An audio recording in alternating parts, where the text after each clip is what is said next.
L'Europe voulait construire les batteries du futur. Elle a investi des milliards, annoncé des dizaines d'usines, promis son indépendance industrielle. Puis, quelque chose a déraillé.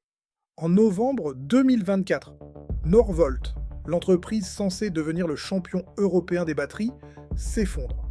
Pourtant, Norvolt avait levé plus de 15 milliards de dollars, davantage que certaines entreprises du CAC 40. Comment une société soutenue par Volkswagen, BMW, Goldman Sachs et la Banque européenne d'investissement a-t-elle pu échouer? Et surtout, si l'Europe n'arrive pas à produire ses propres batteries, qui contrôle réellement cette industrie? Parce qu'au même moment, à plus de 7000 km de Stockholm, des usines géantes tournent jour et nuit, des usines capables de produire davantage de batteries en une seule année que certains pays européens n'en produiront en 10 ans. Et c'est là que notre histoire commence. Quand on parle de batterie, la plupart des gens pensent immédiatement aux voitures électriques. Tesla, BYD, Volkswagen. Mais la véritable bataille ne concerne pas seulement les voitures. Les batteries sont devenues le cœur énergétique du 21e siècle. Elles stockent l'électricité, stabilisent des réseaux, alimentent les centres de données et soutiennent les armées modernes. Demain, elles pourraient devenir aussi stratégiques que le pétrole l'a été pendant plus d'un siècle. La question n'est donc plus qui fabrique les meilleures voitures. La vraie question est qui contrôle les batteries. Et lorsque l'on remonte toute la chaîne de valeur, depuis la mine jusqu'à l'usine, un constat apparaît. Presque toutes les routes mènent au même endroit. La Chine. Aujourd'hui, la Chine représente entre 77 et 85% de la production mondiale de cellules de batterie. Elle raffine environ 67% du lithium mondial, 70% du cobalt, 95% du manganèse et près de 97% du graphite utilisé dans les anodes. Autrement dit, même lorsqu'un minerai est extrait en Afrique, en Australie ou en Amérique du Sud, il termine souvent son voyage en Chine. C'est là qu'il est raffiné, transformé, puis intégré dans une batterie. Mais comment un seul pays a-t-il réussi à prendre une telle avance? Et surtout, l'Europe peut-elle encore revenir dans la course? Ou la guerre des batteries est-elle déjà décidée? Sur le papier, l'Europe semblait prête à entrer dans la bataille. À partir de 2017, Bruxelles lance l'Alliance européenne des batteries. Les gouvernements promettent des milliards d'euros. Les industriels annoncent dans des dizaines de gigafactories. L'objectif est simple. Produire en Europe les batteries qui alimenteront les voitures, les usines et les réseaux électriques du futur. Les annonces s'enchaînent. Norvolt en Suède, ACC en France et en Allemagne, Verkor, PowerCo, British Volt au Royaume-Uni. À elles seules, ces entreprises promettent plus de 1300 gigawattheures de capacité annuelle d'ici 2030. Pour donner un ordre de grandeur, cela représenterait assez de batteries pour équiper plus de 20 millions de voitures électriques chaque année. Le plan paraît gigantesque, presque irrésistible. Mais derrière ces annonces, une autre réalité apparaît. Selon plusieurs analyses industrielles, près de 53% de la capacité annoncée en Europe est aujourd'hui considérée comme à risque, retard, réduction, report ou annulation pures et simples. Et le problème n'est pas seulement financier, il est structurel. Car produire une batterie ne commence pas dans une usine, cela commence dans une mine. Or, l'Europe importe presque tout. Le lithium, le cobalt, le graphite, le nickel. Selon les études européennes, l'Union européenne reste proche d'une dépendance totale pour plusieurs matières premières critiques. Autrement dit, l'Europe veut construire les batteries du futur, sans posséder les ressources qui les rendent possibles. Mais ce n'est pas encore le plus surprenant, car même lorsque ces matières premières sont extraites ailleurs, elles passent souvent par le même pays avant de revenir en Europe. Et c'est là que l'histoire bascule. Parce que pendant que l'Europe annonce ses projets, la Chine construit déjà les siens, et à une vitesse que peu d'industries ont connu dans l'histoire moderne. Pendant que Bruxelles prépare ses plans, Pékin déploie déjà ses usines. Et lorsque l'on compare les deux stratégies, l'écart devient difficile à ignorer, car l'Europe voulait construire une industrie batterie. La Chine l'avait déjà construite. CATL contrôle à elle seule près de 40% du marché mondial. BYD contrôle environ 16%. Ensemble, ces deux entreprises représentent plus de 55% du marché mondial. Plus d'une batterie sur deux installée dans un véhicule électrique dans le monde provient de l'un de ces deux groupes.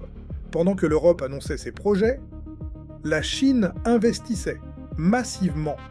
Entre 2009 et 2023, Pékin a consacré plus de 230 milliards de dollars à la construction de sa filière batterie. 230 milliards de dollars. Une somme difficile à visualiser, mais dont les résultats sont visibles aujourd'hui.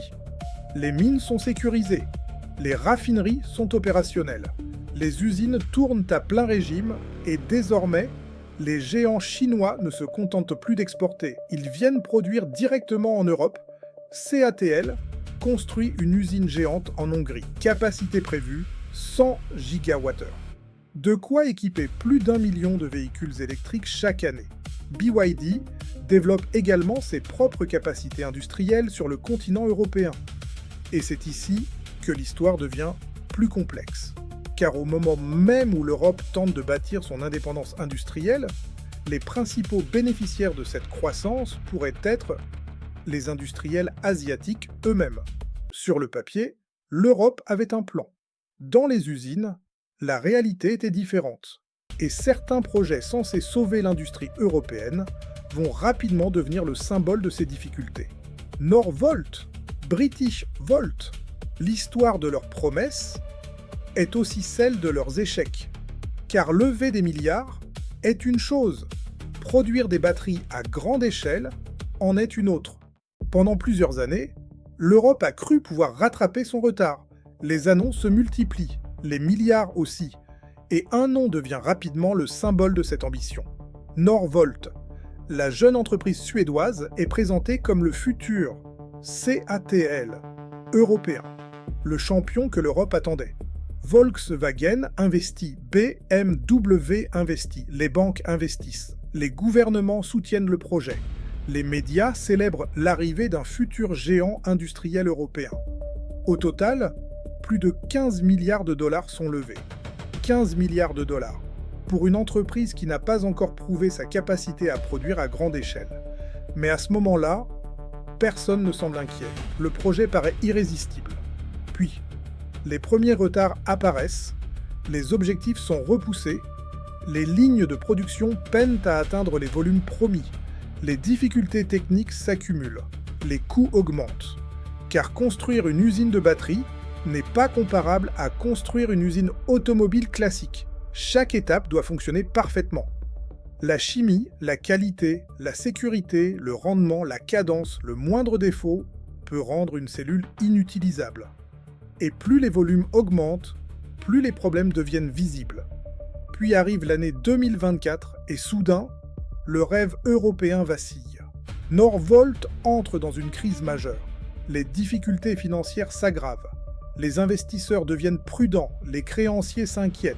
L'entreprise qui devait devenir le symbole du renouveau industriel européen devient progressivement le symbole de ces difficultés. Des milliards investis pour seulement une fraction des volumes espérés. Mais Norvolt n'est pas un accident isolé, c'est un signal.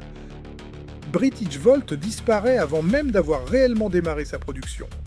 ACC réduit certaines ambitions, plusieurs projets sont reportés, d'autres ralentissent, certains sont purement abandonnés. L'Europe voulait son indépendance, mais regardons de plus près qui construit réellement les plus grandes usines batteries du continent. En Allemagne, CATL, en Hongrie, CATL, toujours en Hongrie, BYD, en Pologne, LG Energy Solutions. En Hongrie encore, Samsung SDI SKON, au Royaume-Uni, Envision, en France, également Envision. Une réalité apparaît. Les investissements sont européens, Les emplois sont européens, les terrains sont européens. Mais les industriels sont souvent asiatiques. Pendant que certaines startups européennes disparaissent, ces entreprises fournissent déjà une partie des plus grands constructeurs automobiles occidentaux. Leur expérience industrielle se compte en décennies. Leurs chaînes d'approvisionnement sont déjà établies. Leurs technologies sont éprouvées. Et leurs capacités de production augmentent année après année. Alors une question commence à émerger. L'Europe produira probablement des batteries.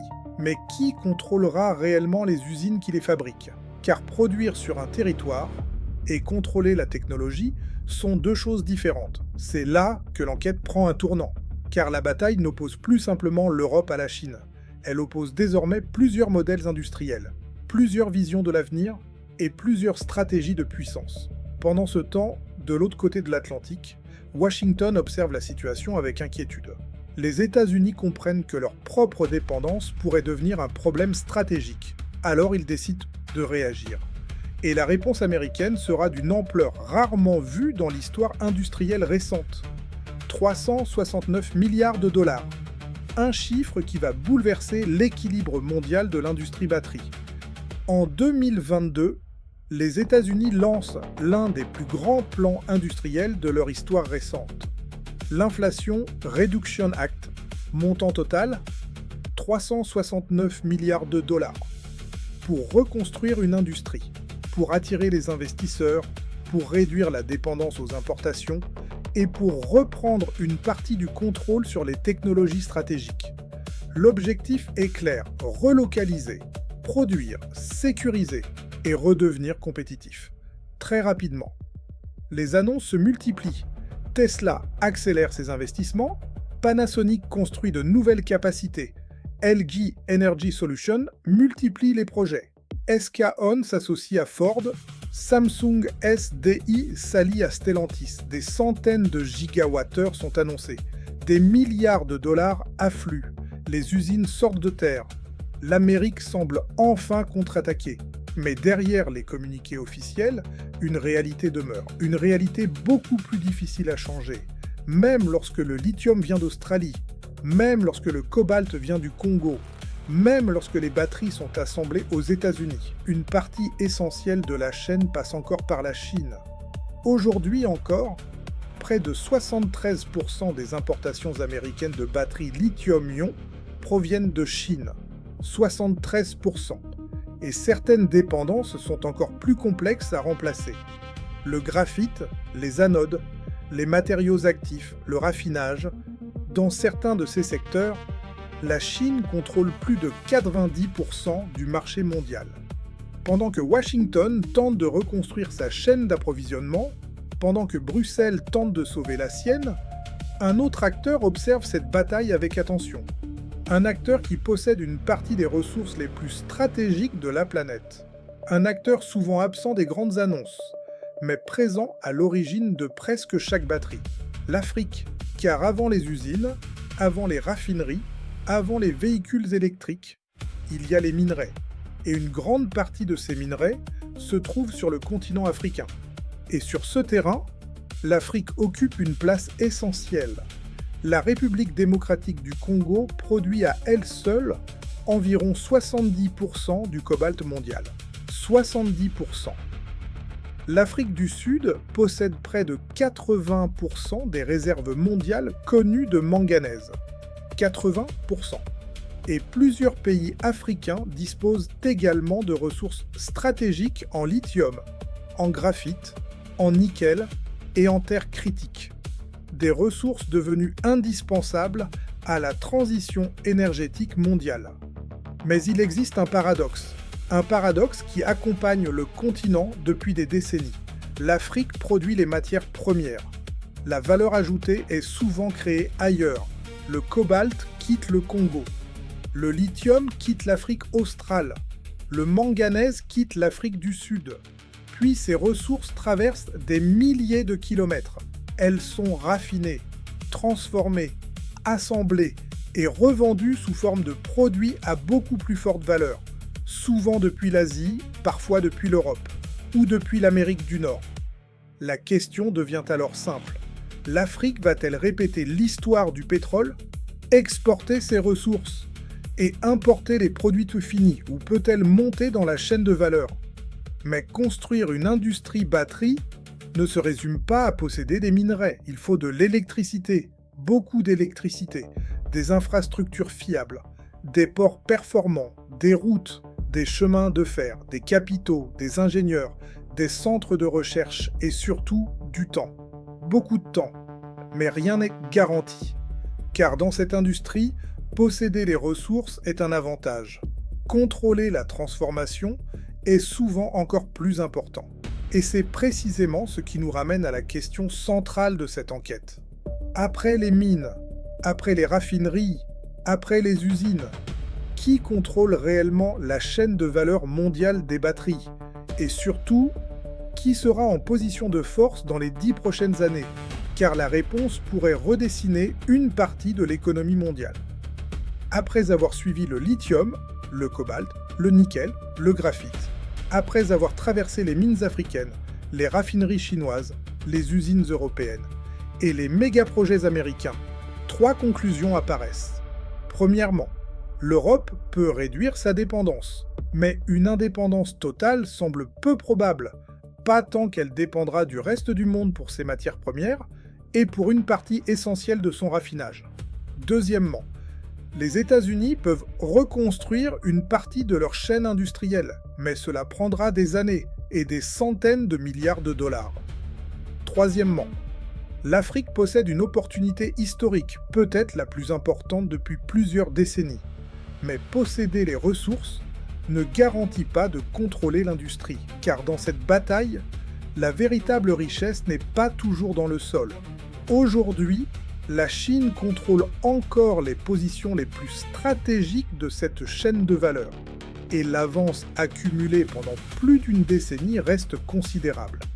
La question n'est donc plus de savoir qui a gagné la première bataille. La véritable question est désormais qui remportera la suivante, parce que la guerre des batteries ne fait peut-être que commencer. Et les décisions prises aujourd'hui pourraient déterminer les équilibres industriels des décennies à venir.